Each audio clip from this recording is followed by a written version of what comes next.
It's become one of the defining images of the PM's political career. This is coal. Don't be afraid. Don't be scared. It's coal. But some voters reckon it's a load of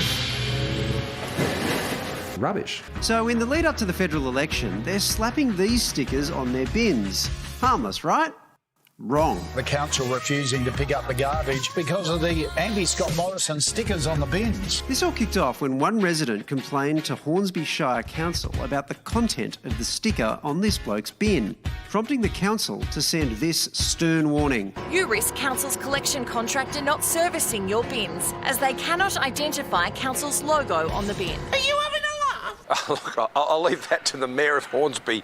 Well, Mayor Philip Ruddock, that's New South Wales Liberal Party President and former Howard Government Attorney General Philip Ruddock, says while it wasn't his call, the bins belong to council, not ratepayers. I mean, the council bins are there for a purpose. They're owned by council, leased to the ratepayer, and the expectation is that they won't be lampooning them with a whole lot of advertising for party political purposes. So even if the sticker had said, I don't know, Labor loves recycling, or bin the bant, or even Albanese in the wheelie. Get in the bin. I'll let him take the bins out.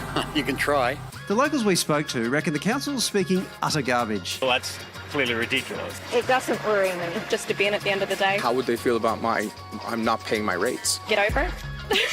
And the sticker's climate activist creators say the whole issue's become a bin fire. We're outraged. Like, Australians love their bins, right? Australians pay for their bins. We had 9 years of inaction on climate change, and Australians are over it. Australians are voting with their bins. It's just a fundamental assault on freedom of speech. Rubbish. So with the red, yellow and green lids off limits, here's where they reckon you should slap your political stickers. Put a stake in your front garden, put a poster on it, and it would work. Look, if people don't want to put the stickers on their bins, they can chuck them out and bin him messages on their cars. Canberra's full of trash talk. It's coal. But do we need to keep it separate from actual trash?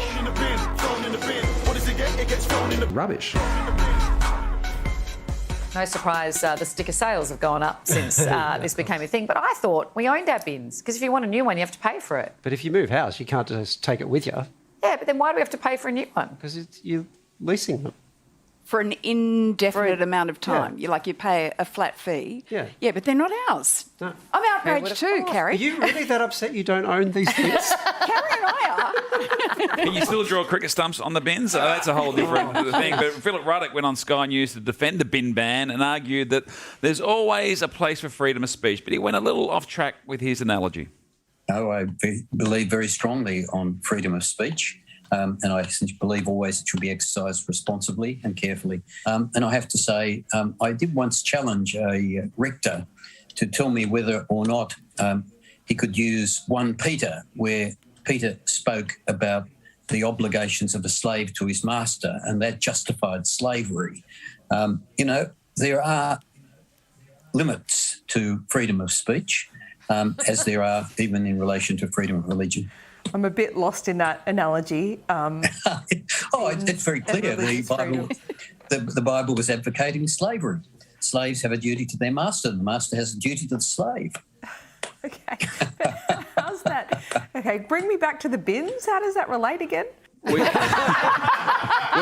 your arguments are even too wild for Sky News. You know you're right on the edge.